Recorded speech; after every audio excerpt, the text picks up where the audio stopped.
Assalamualaikum warahmatullahi wabarakatuh. Waalaikumsalam warahmatullahi wabarakatuh. Alhamdulillahirabbil alamin wa bihi nasta'inu ala umuri dunya waddin. Wassalatu wassalamu ala sayyidina Muhammadin wa ala alihi washabihi ajmain. Puji dan syukur kita panjatkan kehadirat Allah Subhanahu wa taala, karena dengan rahmat dan hidayatnya kita bisa sama-sama berkumpul di tempat ini dalam keadaan sehat walafiat. Bapak Kepala Sekolah yang saya hormati, Bapak Ibu Guru yang saya hormati, perkenalkan saya Herni Roskomala sebagai moderator Diseminasi Budaya Positif Program Guru Penggerak yang akan dipresentasikan oleh Ibu Rahmawati SPD. Presentasi ini dibagi 5 sesi, yaitu pembukaan, sambutan dari Bapak Kepala Sekolah, materi yang akan disampaikan oleh Ibu Rahmawati, tanya jawab, dan penutup. Untuk sesi pertama yaitu pembukaan, marilah kita buka acara ini dengan bacaan basmalah. Bismillahirrahmanirrahim. Selanjutnya, sambutan dari Bapak Kepala Sekolah. Kepada Bapak Kepala Sekolah, saya persilahkan. Assalamualaikum warahmatullahi wabarakatuh. Waalaikumsalam. Bapak dan Ibu yang saya hormati, tidak lupa juga kepada Bu Rahmawati sebagai calon guru penggerak dari SDN Cangga 2. Alhamdulillah, dalam kesempatan hari ini kita dapat melaksanakan kegiatannya, yang mana kegiatan ini merupakan program Bu Rahmawati. Oleh sebab itu kita perlu didukung dengan penuh tanggung jawab, dengan penuh keikhlasan, dengan penuh rasa tanggung jawab kita sebagai tenaga pendidik SDN Cangga 2. Terlebih dahulu marilah kita membacakan puji dan syukur kehadirat Ilahi, yang mana dalam kesempatan hari ini alhamdulillah kita bisa berkumpul dengan kudrat dan iradahnya. Alhamdulillah kita diberikan sehat walafiat dan tidak kurang apapun. Selanjutnya, hormat beserta salam semoga dilimpahkan kepada junjungan kita Nabi besar Muhammad SAW, kepada keluarganya, kepada kita seumatnya. Mudah-mudahan kita nanti di jam akhir mendapat syafaat dari matanya. Bapak dan Ibu yang saya hormati, alhamdulillah kita dalam kesempatan hari ini bisa melaksanakan kegiatan sebagai calon guru penggerak yang akan dilaksanakan oleh Ibu Rahmawati. Di antaranya adalah itu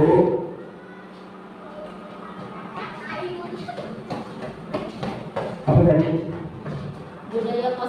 Budaya positif yang akan dibahasnya oleh sebagai calon guru penggerak. Budaya positif itu banyak halnya, seperti halnya kita dalam 18 nilai karakter bangsa. Di antaranya saja yang kita ambil, misalkan yang pertama nilai karakter bangsa adalah religius. Religius ini karena kita sebagai umat Islam, tentu kita harus membiasakan kebiasaan-kebiasaan yang sifatnya positif, seperti halnya wanita harus berkerudung. Nah, itu harus bisa mana yang positif, mana yang tidak. Kita sebagai umat Islam tentu harus bisa membiasakan kebiasaan positif, seperti halnya masuk sekolah, masuk ruangan. Nah, itu biasakan membacakan salamnya, assalamualaikum. Itu kegiatan kita yang positif. Kemudian yang lain lagi, misalkan mau belajar, nah biasakan anak-anak kita dipimpin oleh kita, ya berdoa dulu, itu juga termasuk nilai budaya positif. Nah biasakan kita sebagai pendidik, anak-anak kita dirangsang untuk membiasakan bertingkah laku yang sifatnya positif. Bapak dan Ibu yang terhormati, dari nilai budaya positif itu kita harus bisa dikembangkan dalam kehidupan sehari-hari. Di antaranya saja kita misalkan sebagai tenaga pendidik, nah siswa-siswa itu harus dirangsang, ya, harus dirangsang, harus membiasakan bertingkah laku yang positif dan menjauhi hal-hal yang tidak diharapkan oleh sekolah, oleh masyarakat, juga oleh negara. Itu saja yang bisa saya sampaikan dalam kegiatan hari ini. Semoga calon guru penggerak Bu Hamawati dari SMA 2 berjalan dengan lancar dan tidak ada halangan-halangan yang tidak diharapkan. Dalam penyampaian ini banyak kekurangannya, mohon maaf dan sebesar-besarnya. Wabillahi taufiq wal hidayah. Wassalamualaikum warahmatullahi wabarakatuh. Terima kasih kepada Bapak Kepala Sekolah atas arahannya. Selanjutnya penyampaian materi yang dibawakan oleh Ibu Rahmawati yaitu tentang budaya positif. Budaya positif di sekolah yaitu nilai dan kebiasaan di sekolah yang berpihak pada murid agar mereka dapat berkembang menjadi pribadi yang kritis dan bertanggung jawab. Kepada Ibu Rahmawati, saya persilakan.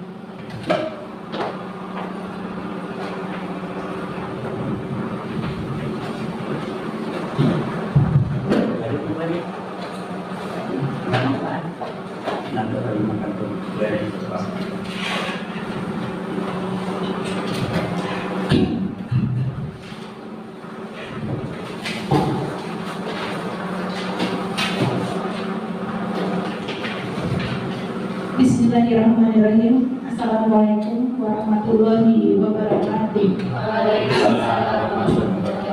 Yang terhormat Bapak Kepala Sekolah SD Negeri Cengal 2,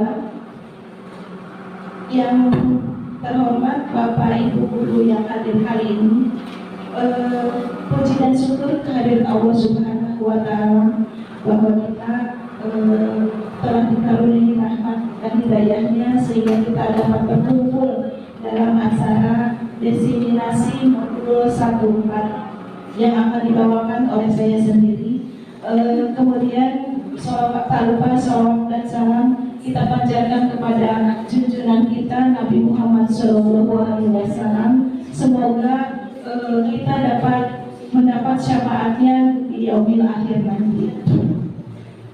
Sebelumnya izinkan saya mengucapkan ribuan terima kasih kepada Bapak Kepala Sekolah, kepada Bapak-Bapak Ibu Guru yang telah meluangkan waktunya untuk berkumpul di acara desiminasi modul 14 mengenai budaya positif. Tujuan saya dalam desiminasi ini yang pertama, saya sebagai guru penggerak diwajibkan atau diharuskan mendapat tugas untuk mendefinisikan atau sharing dengan Bapak Ibu Guru tentang budaya positif. Kemudian yang kedua, saya juga sedikit ingin berbagi ilmu yang saya dapatkan selama mengikuti pendidikan guru penggerak ini. Karena kalau ilmu disimpan saja mungkin akan kurang bermanfaat. Kemudian yang ketiga, tujuan saya adalah untuk melakukan kerjasama karena budaya positif ini tidak akan berjalan tanpa adanya kerjasama Bapak Ibu semua. Diharapkan setelah mengikuti mengikuti atau melakukan diseminasi ini, kita dapat berkolaborasi agar kita dapat melakukan mewujudkan budaya positif di sekolah ini. Kita saling bekerja sama, saling berkolaborasi, menciptakan budaya positif agar visi atau impian sekolah kita terwujud dengan baik. Kemudian mungkin itulah tujuan saya berdiri di sini. Mohon maaf, di sini saya berdiri di sini bukan ingin menggurui atau ingin merasa paling tahu, namun mari kita sama-sama belajar untuk meningkatkan kemampuan kita agar sekolah kita menjadi lebih baik. Baiklah Bapak Ibu, agar tidak memperpanjang waktu, mari kita mulai saja. Di sini ada pertanyaan pemantik Bapak Ibu. Bapak Ibu, apakah setuju jika pemberian hukuman dapat mendisiplinkan siswa? Setuju? Tidak. Yang setuju boleh ngacung atau boleh angkat tangan. Yang tidak setuju boleh angkat tangan. Tidak. Yang lainnya gimana? Yang tidak ngacung angkat tangan, setuju atau tidak setuju? Alasannya apa ini Pak? Ya, setuju. Setuju? Setuju? Tidak setuju? Tidak setuju. Tidak setuju karena alasan. Saya ulangi, pemberian hukuman dapat mendisiplinkan siswa. Setuju atau tidak setuju? Siswa dapat mendisiplinkan siswa. Tidak setuju atau tidak? Tidak setuju. Coba angkat tangan yang tidak setuju. Tidak. Tidak setuju. Yang setuju? Tidak ada yang setuju. Baiklah. Yang kedua, pertanyaan yang kedua, apakah pemberian Bapak Ibu guru apakah setuju jika pemberian hadiah dapat meningkatkan prestasi siswa? Setuju. Setuju. Setuju. Yang pertanyaan yang ketiga, guru harus mampu memberikan solusi untuk setiap siswa yang bermasalah. Setuju. Setuju. Yang keempat, pertanyaan yang keempat, guru berperan sebagai teman bagi siswanya. Setuju. Setuju. Nanti pertanyaan ini akan terjawab setelah setelah akhir acara dari diseminasi ini. Apakah Bapak pendapat Bapak Ibu benar atau salah, atau mungkin kurang benar, atau mungkin tidak tepat, bukan salah atau benar, karena tidak ada yang salah dan tidak ada yang benar, hanya ada yang kurang tepat dan hanya ada yang tepat. Baiklah Bapak Ibu, budaya positif. Bapak Ibu mungkin tahu bahwa budaya positif adalah nilai dan kebiasaan di sekolah yang berpihak pada murid agar mereka berkembang menjadi pribadi yang kritis dan penuh hormat dan tanggung jawab. Kita memimpikan bahwa murid-murid kita itu mempunyai budaya yang positif. Setiap kita bertemu, mengucapkan salam, menyapa kita, senyum pada kita, dan kemudian hormat pada guru, hormat kepada orang tua. Semua guru pasti ingin melihat anak didiknya memiliki budaya yang positif. Nah, untuk itu kita akan belajar bagaimana kita menciptakan sekolah yang memiliki nilai atau yang melakukan budaya positif ini.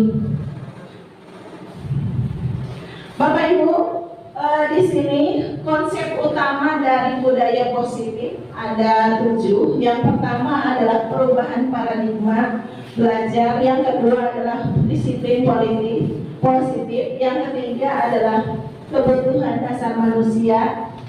Yang keempat, motivasi perilaku manusia. Yang kelima, posisi kontrol guru atau restitusi. Yang keenam adalah keyakinan kelas. Yang ketujuh adalah segitiga restitusi. Mari kita bahas satu persatu. Yang pertama adalah paradigma perubahan belajar. Dalam membangun budaya positif, sekolah dapat menyediakan lingkungan yang positif, aman, nyaman, agar siswa mampu berpikir, bertindak, dan menciptakan dengan merdeka, mandiri, dan bertanggung jawab. Disiplin sangat berkaitan dengan kontrol guru terhadap siswa.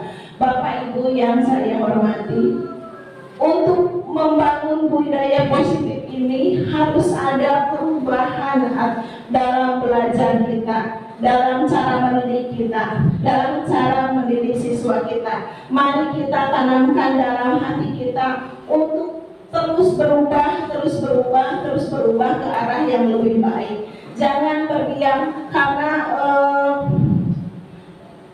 teknologi atau perkembangan budaya kita semakin maju, otomatis budaya bersifat dinamis. Jadi kita harus berubah, jangan senantiasa berdiam di tempat. Kalau kita berdiam di tempat, insya Allah nanti kita akan terbelakang. Untuk itu mari kita tanamkan dalam hati untuk merubah apa yang kurang dari diri kita, apa yang kurang dari pembelajaran kita, untuk senantiasa berubah ke arah yang lebih baik.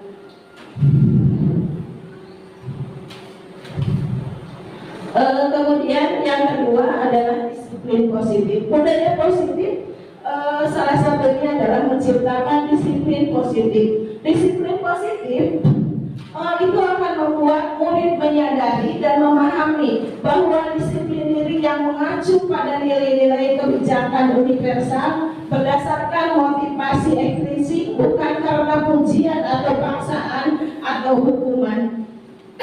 Jadi di sini kita mendidik anak didik kita untuk disiplin itu harus dengan motivasi intrinsik, bukan motivasi ekstrinsik. Di sini ada pujian, paksaan itu bersifat ekstrinsik atau motivasi yang ada di keluar dari luar. Jadi kalau bisa kita mendisiplinkan anak itu harus berdasarkan motivasi dari dalam diri siswa itu sendiri. Nah, karena tujuan disiplin sendiri adalah agar terbentuknya peserta didik yang berkarakter disiplin, santun, jujur, peduli, dan bertanggung jawab, serta pembelajar yang sesuai dengan standar kompetensi lulusan. Bapak Ibu yang saya hormati, kita berlanjut ke poin yang ketiga, yaitu kebutuhan dasar manusia. Realita kebutuhan setiap orang berbeda-beda. Seluruh tindakan yang kita lakukan memiliki tujuan tertentu, dan semua usaha terbaik yang kita lakukan dalam rangka kebutuhan dasar kita terpenuhi dan dengan baik. Oleh karena itu, tindakan yang dilakukan oleh para siswa dalam setiap hari-harinya bisa atas dasar dari kebutuhan tersebut. Ada kebutuhan bertahan hidup, ada kebutuhan penguasaan, ada kebutuhan kesenangan, kemudian ada kebutuhan kebebasan, dan ada kebutuhan kasih sayang. Jadi setiap tingkah laku yang kita lakukan begitu pun dengan peserta didik didasarkan atas 5 kebutuhan tersebut.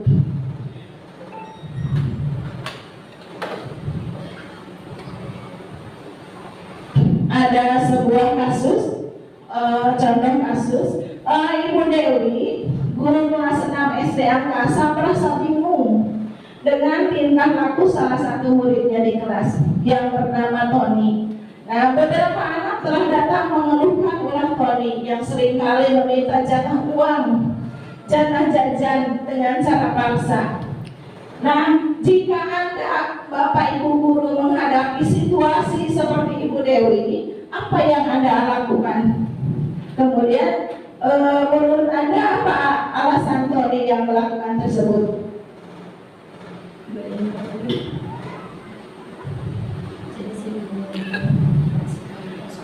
Jadi Tony itu selalu memaksa terpaksa untuk meminta uang jajan secara paksa.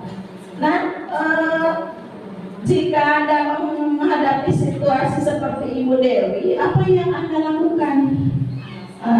Menurut Anda, apa alasan Tony melakukan hal tersebut? Harus dibagaimanakan Tony tersebut? Terus, kenapa si Tony selalu meminta uang tersebut? Ada yang bisa membantu saya?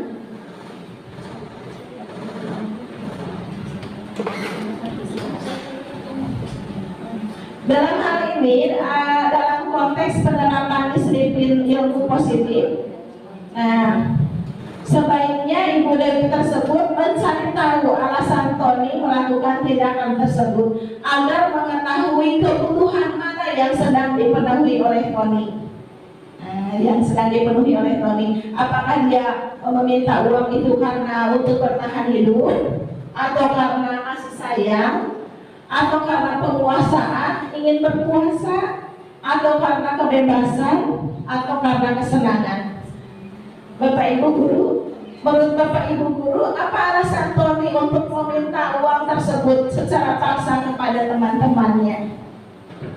Ada yang mau menjawab?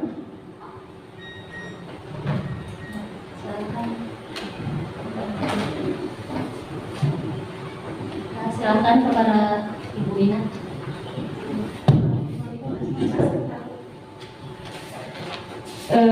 Menurut saya ya, kemungkinan terbesar menurut saya yaitu tentang penguasaan. Karena kalau jika kasih sayang, nah kalau tidak ada rasa penguasaan di dalam hatinya, tidak akan mungkin meminta uang pada orang lain seperti itu. Ada tanggapan dari Bapak Ibu Guru yang lain?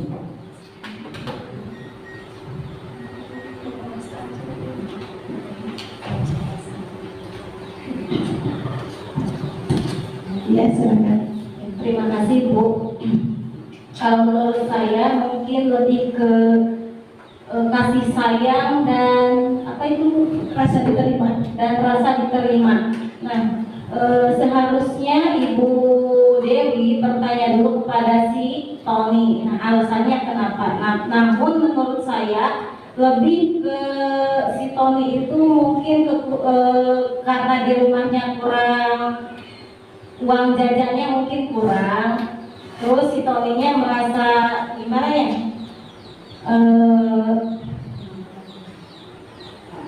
Kurang perhatian juga dari orang tuanya, makanya dia meminta uang jajan tersebut pada siswanya. Mungkin seperti itu. Baiklah, ada yang lain? Cukup? Baiklah, berarti ada yang karena karena kebutuhan penguasaan, ada yang karena kasih sayang. Nah, apakah yang seharusnya Ibu Dewi lakukan terhadap Tony tersebut setelah mengetahui bahwa Tony itu kurang kasih sayang karena butuh penguasaan? Apakah ada yang bisa menjelaskan?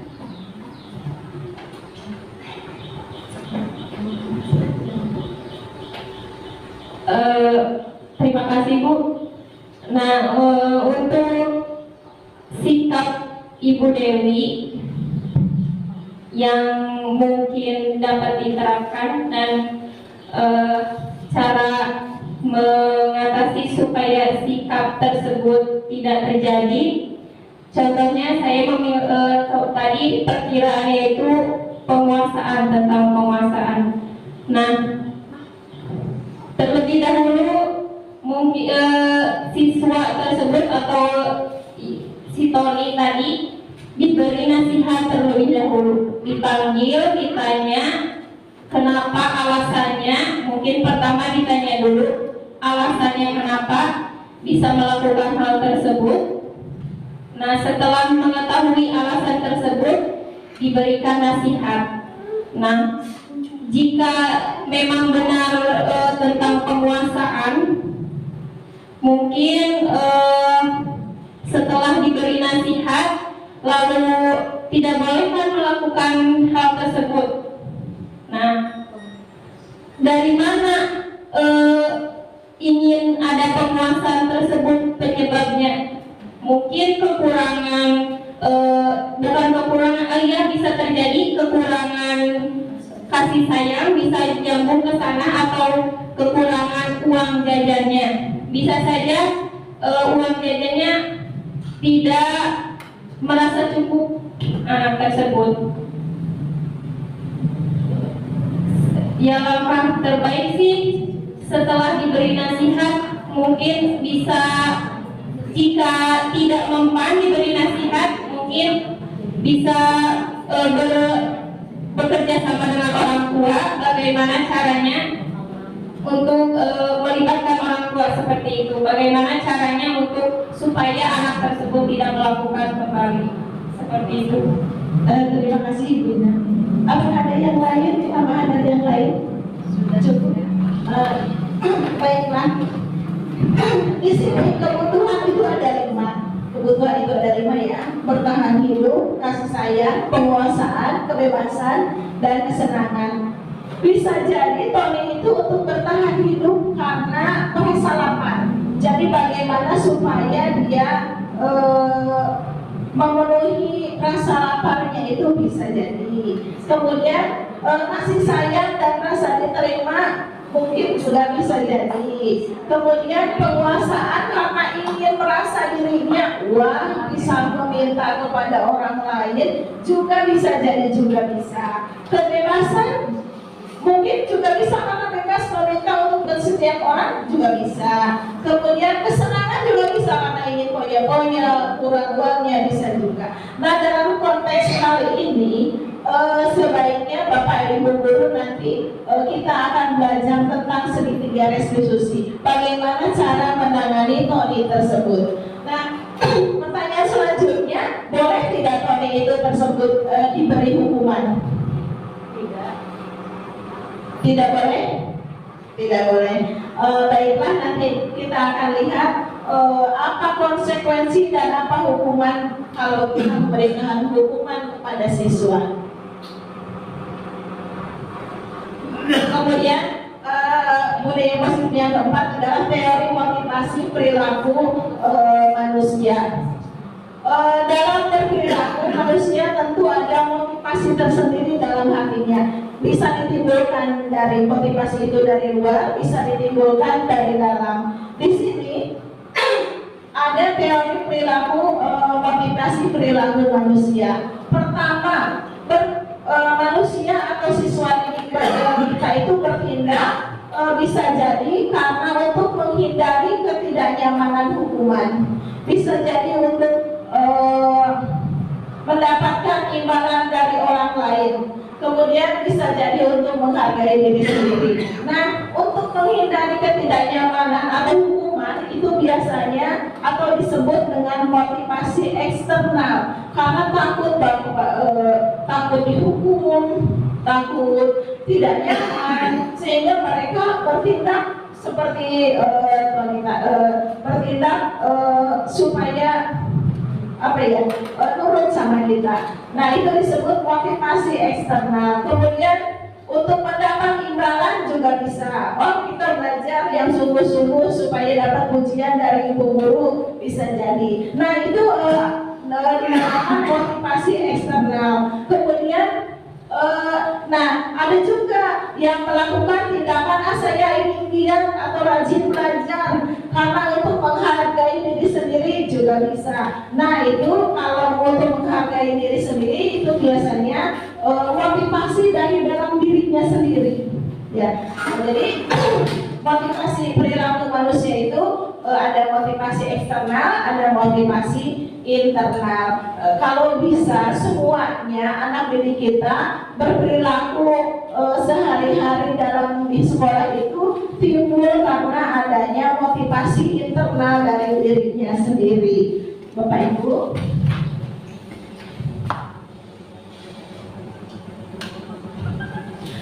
nah di sini ada sebuah kasus. Tony kurang menguasai pelajaran matematika.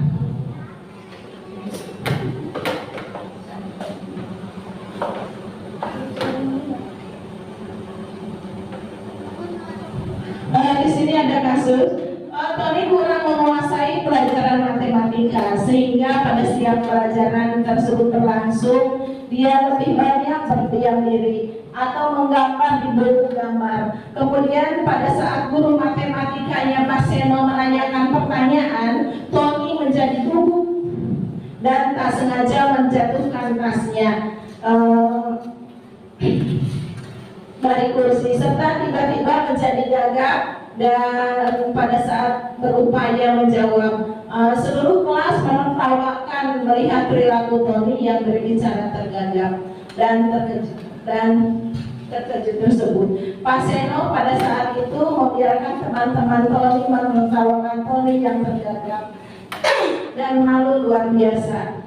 Dan malahan Pak Seno meminta Tony untuk maju ke depan dan berdiri di depan kelas sambil menunjuk hidungnya karena tidak bisa menjawab pertanyaan Pak Seno. Kelas semakin gaduh dan anak-anak semua mentertawakan Tony. Nah, anak-anak terlihat melihat Tony di depan kelas.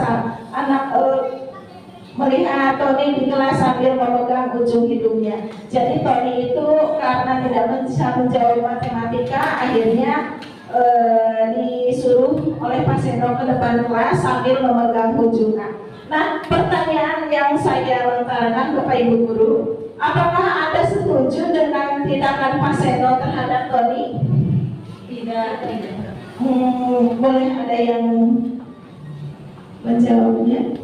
Kemudian menurut Anda apakah tindakan Pak Seno merupakan hukuman atau konsekuensi? Dan boleh menjelaskan mengapa? Izinkan saya memberikan tanggapan. Ya, silakan Ibu. Menurut saya tindakan Pak Seno itu kurang tepat ya Bu. Pak Seno itu kemungkinan itu termasuk ke hukuman. Menurut saya Pak Seno tidak boleh melakukan hukuman karena banyak dampak negatif yang bisa timbul dari diri siswa. Nah, Pak Seno juga tidak bisa memaksakan Tony untuk menyukai pembelajaran tersebut karena IQ siswa kan berbeda-beda. Tidak semua peserta didik harus bisa matematika, tidak. Nah, makanya harusnya Pak Seno di situ harus memberikan kenapa sampai tasnya terjatuh atau jangan sampai si Tony itu dipermalukan di depan teman-temannya karena dampaknya memang si Tony itu gugup ya Bu, mungkin seperti itu. Terima kasih Bapak, terima kasih Ibu yang telah memberikan arahannya atau memberikan pendapatnya. Baiklah Bapak Ibu, setuju?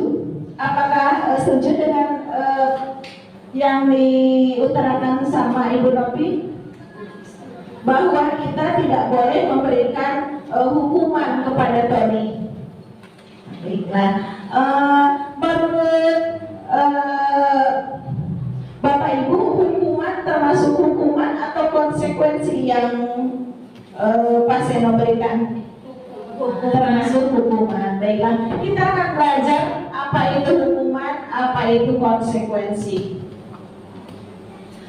Nah, perbedaan hukuman dengan konsekuensi. Konsekuensi adalah hasil atau akibat dari suatu tindakan atau keputusan yang bisa bersifat positif maupun bersifat negatif. Sementara kalau hukuman adalah suatu bentuk konsekuensi negatif yang diberikan sebagai respon atas tindakan yang melanggar atau norma-norma. Nah, di sini Ibu Bapak Guru boleh dilihat.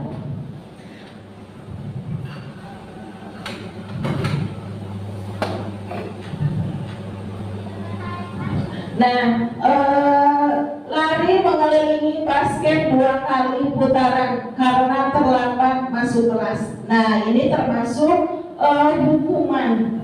Hukumannya Kemudian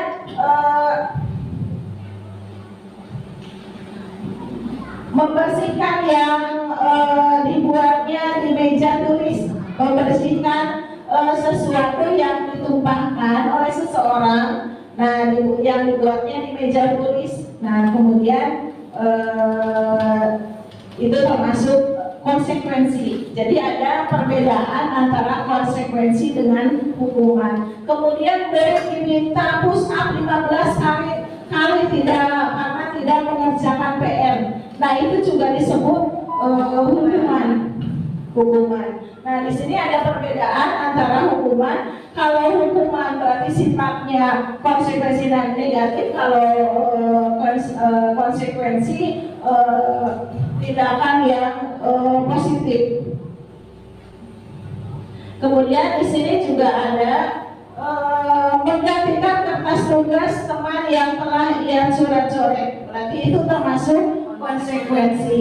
Kemudian berjemur di lapangan karena di lapangan basket karena mengobrol saat pelajaran juga disuruh berjemur, berarti juga itu hukuman. Kemudian berdiri di depan kelas sambil memegang satu kaki karena tidak bisa menjawab pertanyaan, berarti itu juga termasuk hukuman. Nah, itu perbedaan antara hukuman dengan konsekuensi. Nanti Bapak Ibu guru akan mengetahui apa akibatnya kalau kita menghukum, atau akibatnya kalau kita menghukum murid tersebut nanti di restitusi. Nah, di sini kemudian restitusi atau posisi kontrol. Nah, Bapak Ibu guru, guru sebagai pendidik ada punya 5 posisi kontrol atau biasanya melakukan 5 posisi kontrol. 1 sebagai penghukum, kemudian pembuat rasa bersalah, kemudian sebagai teman, guru memposisikan sebagai teman, kemudian guru memposisikan sebagai pemantau, kemudian guru juga memposisikan sebagai manajer. Nah, apa perbedaan penghukum, pembuat merasa bersalah, teman, pemantau, juga manajer? Nah, di sini kita akan belajar.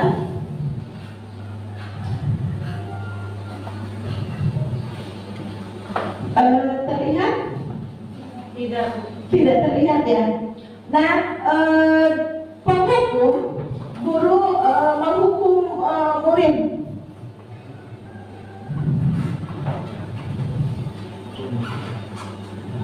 Ini adalah motivasinya bersifat eksternal. Kemudian identitasnya gagal. Artinya identitas gagal tersebut adalah akan berakibat kepada kegagalan.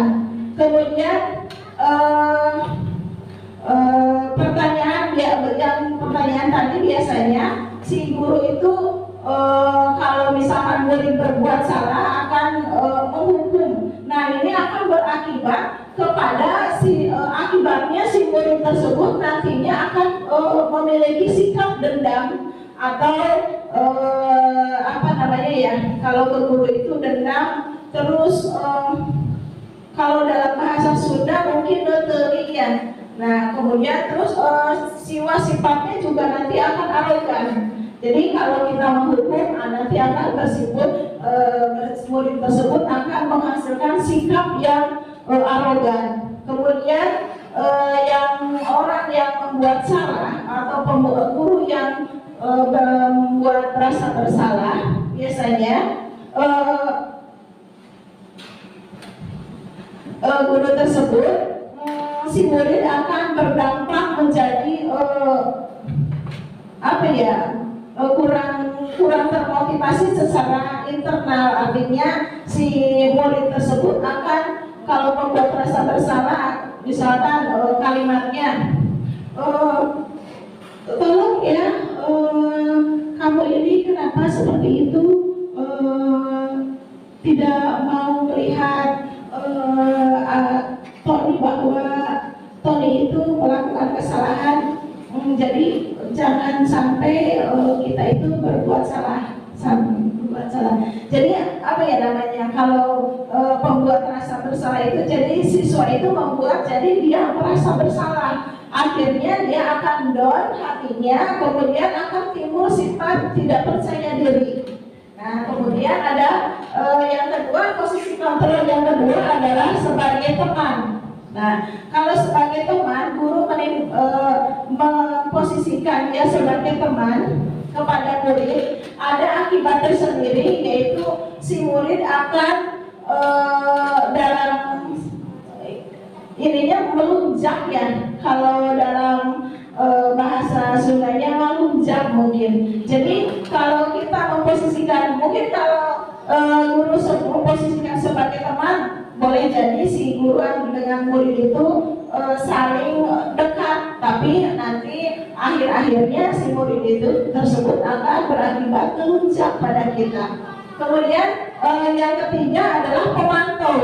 Jadi si guru itu selalu memantau murid. Nah, di sini kalau guru selalu memantau murid, mungkin dalam murid akan timbul, saya selalu kita pantau, saya selalu dipantau. Jadi mereka akan was-was kalau berbuat salah itu. Nah, jadi akhirnya timbul rasa menghindar mungkin. Nah, di sini ada juga kontrol ini yang terakhir adalah manajer. Nah, di sini posisi kontrol manajer adalah posisi yang menempatkan bahwa si guru itu mengontrol murid, namun si murid itu dicarikan solusi yang baik. Bagaimana supaya si murid itu tidak melakukan atau mengulangi kesalahan lagi atau mengulangi tindakan negatif lagi, dengan cara mencari solusi dari murid tersebut. Nah, yang paling baik adalah berarti kita memposisikan diri sebagai manajer, tidak sebagai penghukum, tidak sebagai pembuat rasa bersalah, tidak sebagai pemantau, namun kita harus memposisikan diri sebagai manajer. Nah, ada satu kasus pada hari Rabu, Bu Dewi tidak masuk sekolah. Bu Dewi merupakan wali kelas 6. Saat itu Bu Marni menggantikan Bu Dewi. Bu Marni baru 1 tahun menjadi guru SD. Beberapa murid perempuan, Pipi dan Natali, mengetahui hal ini dan mulai menggunakan kesempatan dan bersikap seenaknya, tertawa dan tidak mengindahkan kehadiran Bu Marni. Jadi Bu Marni itu menggantikan Bu Dewi karena Bu Dewinya ada kepentingan. Kemudian Bu Marni mencoba menyapa Pipi dan Natali dengan senyum yang ramah sambil mengingatkan untuk fokus pada tugasnya. Ayolah dikerjakan tugasnya, nanti ibu ditegur oleh Bapak Kepala Sekolah kalau kalian tidak mengerjakan tugas. Tolong bantu ibu ya, kata Bu Marni. Namun Pipi dan Natali malah tertawa sambil berkata, santai saja Bu, dan tidak mengerjakan tugasnya. Nah, dalam hal ini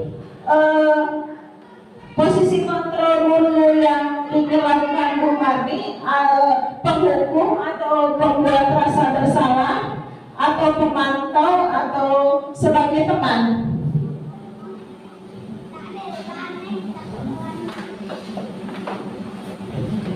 Sebagai teman, pemantau, atau sebagai manajer, atau sebagai penghukum.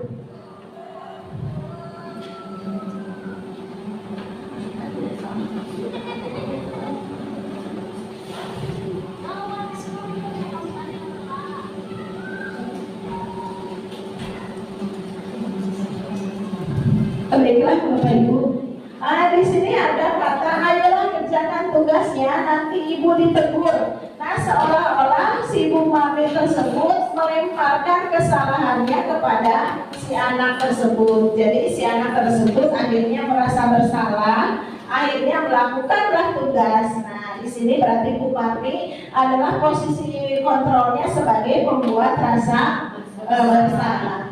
Kemudian ibu-ibu, Bapak Guru, ada lagi kasus 2. pada hari Rabu, Bu Dewi memeriksa tugas SPK kelas 6. Dari 28 siswa, salah seorang yaitu Daniel tidak mengumpulkan SPK, tidak mengumpulkan tugas SPK. Akhirnya Bu Dewi memanggil Daniel dan menanyakan kepada Daniel kenapa tidak mengumpulkan tugas SPK. Nah, Daniel pun bercerita tentang kegiatannya tadi malam, yang mengaku bahwa ia menonton film kartun sampai malam. Nah, sampai larut malam sehingga lupa mengerjakan tugas SPK. Dan Daniel pun meminta maaf kepada Bu Dewi. Bu Dewi mengatakan bahwa setiap orang pernah berbuat salah. Dan Daniel bukanlah salah satu orang tersebut yang pernah berbuat salah. Namun hal yang terpenting adalah kita mencari solusinya, kata Bu Dewi. Nah, kemudian Bu Dewi pun menanyakan keyakinan kelas yang telah disepakati bahwa harus mengumpulkan tugas tepat waktu. Dan Bu Dewi menanyakan kepada Daniel, apakah Daniel mau memperbaiki kesalahannya yang telah dilakukan?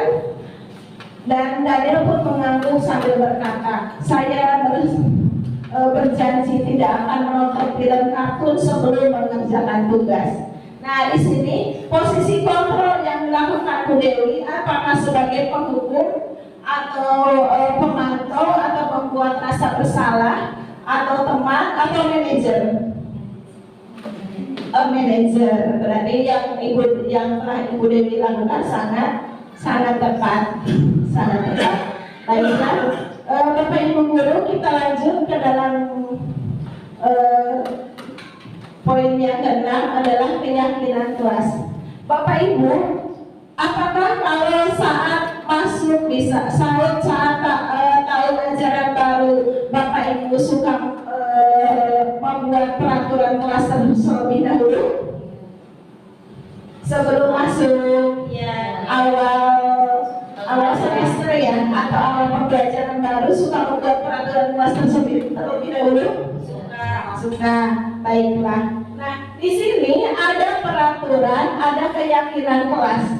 Nah, sebaiknya Bapak Ibu menerapkan keyakinan kelas, bukan peraturan kelas, karena ada perbedaan. Keyakinan kelas adalah nilai-nilai kebajikan atau prinsip universal yang disepakati bersama. Kalau peraturan biasanya kita yang mengatur ya, harus begini, harus tidak boleh tepat waktu, tidak boleh buang sampah sembarangan. Nanti kalau Bapak Ibu Guru memasuki tahun ajaran baru atau bisa dimulai dari sekarang, kita buat peraturan kelas itu menjadi sebuah keyakinan kelas. Jadi ada kesepakatan antara murid dengan siswa, antara guru dengan siswa untuk membuat keyakinan kelas supaya pembelajaran kita berjalan dengan lancar dan murid pun mengikuti semua apa yang mereka inginkan. Nah, di sini peraturan kelas biasanya terbit tanpa persetujuan pihak objek. Jadi si murid itu biasanya tidak tentu setuju terhadap peraturan tersebut.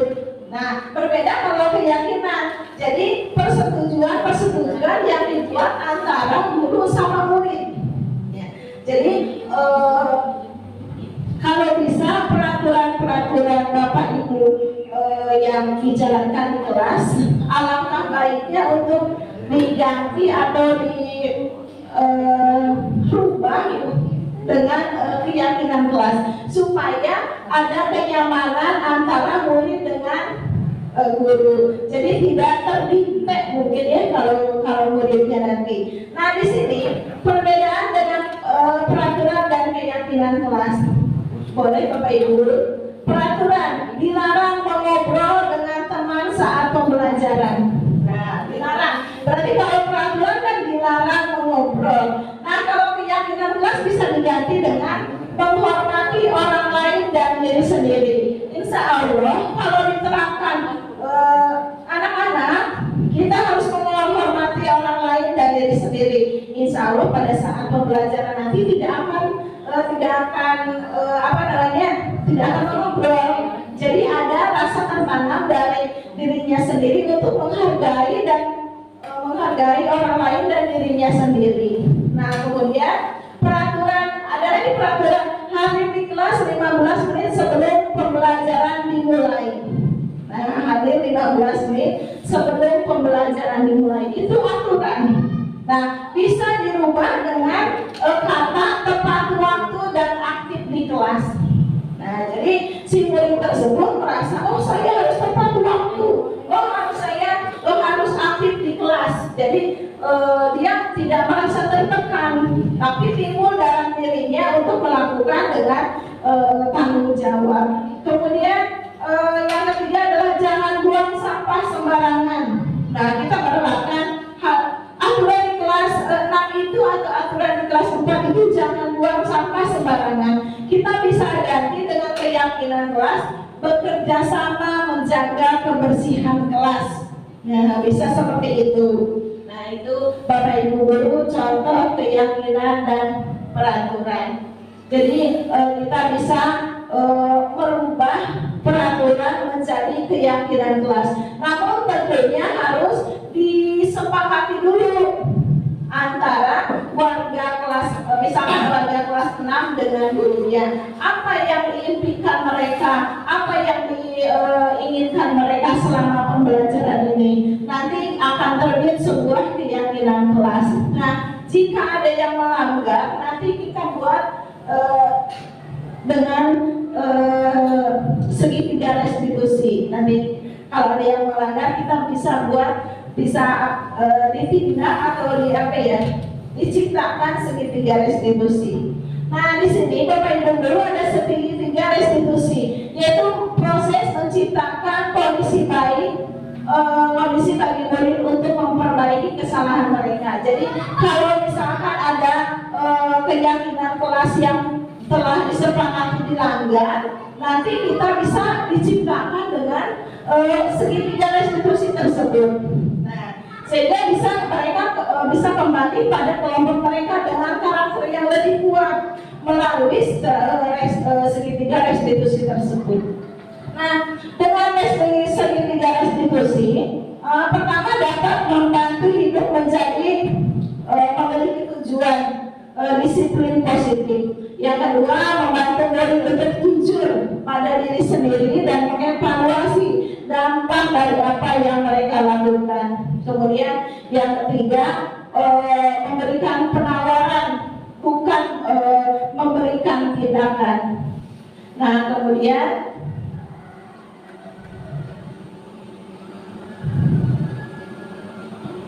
di sini ada segitiga restitusi. Kurang jelas ya.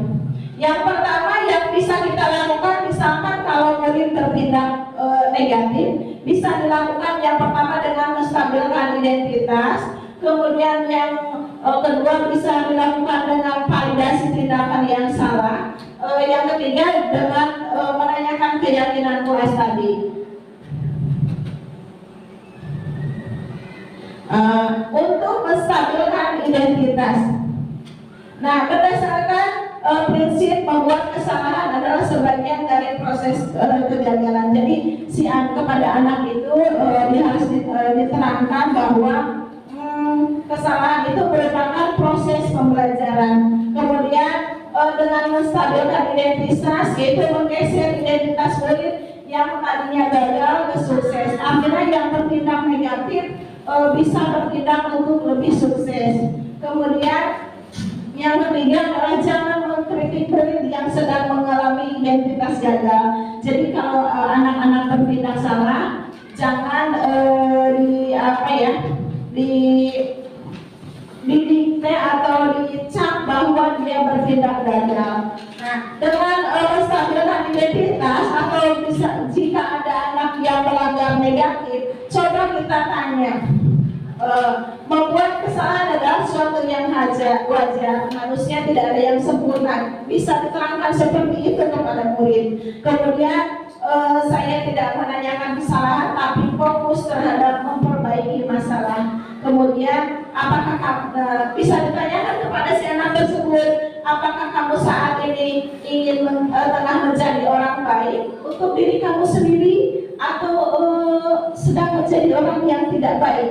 Jadi jangan langsung menghukum atau jangan langsung memberi tindakan yang negatif. Nah, itu menstabilkan identitas yang pertama. Yang kedua adalah validasi tindakan yang salah. Jadi jika ada siswa yang berbuat negatif, yang pertama tadi harus distabilkan dulu identitas, kemudian yang kedua adalah divalidasi tindakan yang salahnya.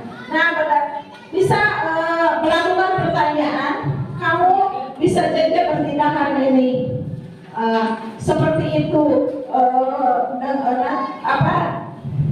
kemudian kamu bukan melakukannya karena suatu alasan tertentu. Jadi misalkan tadi si Tony tersebut, kalau misalkan kita buat segitiga restitusi, bisa dengan kenapa melakukan hal tersebut. Kemudian bersediakah nanti untuk memperbaikinya lagi. Terus yang ketiga adalah menanyakan keyakinan. Nah, jika terhadap kasus Tony tadi, kita bisa menanyakan keyakinan kelas yang telah dilanggar oleh Tony. Nah, bisa dengan sebagai keluarga kelas, keyakinan apa yang telah dilanggar oleh Tony. Kemudian nilai-nilai apa yang telah disepakati. Nah, kemudian kamu ingin menjadi seseorang seperti apa. Nah, dengan tindakan segitiga restitusi tersebut, insya Allah si murid tidak akan bertindak lebih jauh lagi, tapi dengan sedikit-sedikit, dengan mendisiplinkan mereka sedikit-sedikit, insya Allah akan menjadi murid yang lebih baik lagi. Mungkin itu pemaparan dari saya. Mohon maaf kiranya bila ada kekurangan. Boleh yang mau bertanya dipersilakan bila dari pemaparan saya kurang dimengerti. Baik, Bapak Ibu Guru, mungkin untuk pemaparan dari saya tutup dulu. Wassalamualaikum warahmatullahi wabarakatuh. Terima kasih kepada Ibu Rahmawati yang telah menyampaikan definisi tentang budaya positif. Untuk selanjutnya, mari kita lanjutkan dengan sesi tanya jawab. Kepada Bapak Ibu Guru dipersilakan, barangkali ada yang mau ditanyakan. Silakan.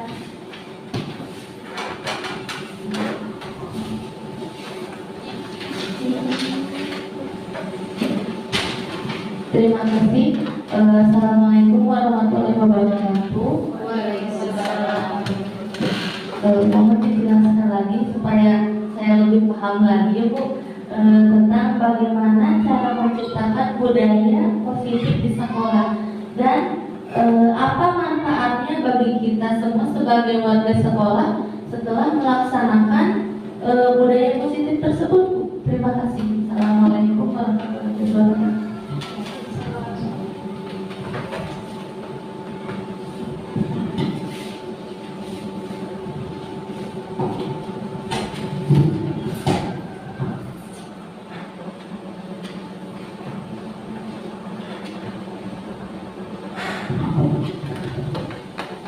Terima kasih kepada Bu Dian yang telah memberikan pertanyaannya. Di sini yang ditanyakan Bu Dian, bagaimana cara menciptakan budaya positif di sekolah, dan kemudian apa manfaatnya kalau kita sebagai Bapak Ibu Guru menciptakan budaya positif di sekolah. Baiklah, terima kasih. Budaya positif di sekolah bisa kita ciptakan dengan pembiasaan yang baik, pembiasaan yang menunjang karakter siswa. Misalkan yang pertama, kita biasakan untuk menerapkan 5S: senyum, salam, sapa, sopan, dan santun. Bisa seperti itu. Kemudian kita tanamkan supaya membuang sampah kepada tempatnya. Jadi biasakan kalau bisa, menurut Ki Hajar Dewantara, bahwa guru itu harus menjadi tauladan untuk siswa. Jadi sebagai guru kita harus bertindak sebagai tauladan. Artinya apa yang kita lakukan pasti dicontoh sama murid-murid. Jadi kalau bisa apa yang kita lakukan harus bisa dicontoh oleh murid-murid. Jangan sampai kalau kita menyuruh buang sampah tapi kita sendirinya juga buang sampah sembarangan. Jangan sampai kita menyuruh mengobrol, tidak boleh mengobrol saat upacara, kitanya malah mengobrol. Nah, kalau bisa diterapkanlah kebiasaan-kebiasaan yang baik. Jadi kita harus jadi tauladan. Kalau dalam bahasa Sunda mungkin guru itu harus bisa digugu dan ditiru. Mungkin Bapak itu seperti itu.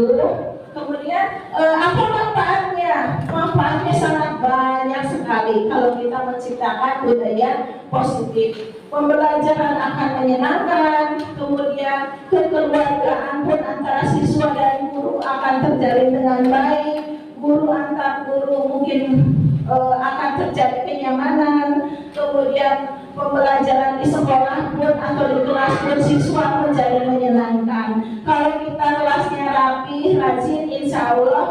Kalau kelasnya kita rapi, bersih dan nyaman, insya Allah pembelajaran pun akan tercipta dengan baik. Tujuan pembelajaran pun akan tercapai dengan baik. Dengan budaya positif, insya Allah semua yang kita rasakan akan sangat terasa. Dan mudah-mudahan kita di SDN Sengal 2 ini dapat menciptakan budaya yang positif, budaya yang positif antara guru dan murid, antara guru dan guru, dan murid dengan murid. Semoga visi yang kita impikan, semoga visi yang kita inginkan dapat terlaksana dengan baik. Mungkin itu Budian cukup atau masih kurang? Terima kasih Budian. Assalamualaikum warahmatullahi wabarakatuh. Demikian acara destinasi budaya positif program pendidikan guru penggerak. Alhamdulillah berjalan dengan lancar. Semoga kita dapat mengimplementasikan di sekolah kita sehingga visi kita dapat terwujud. Marilah kita tutup acara ini dengan bacaan hamdalah. Sekian dari saya. Mohon maaf bila ada kata-kata yang kurang berkenan. Wabillahi taufiq wal hidayah. Wassalamualaikum warahmatullahi wabarakatuh. Pintar lah.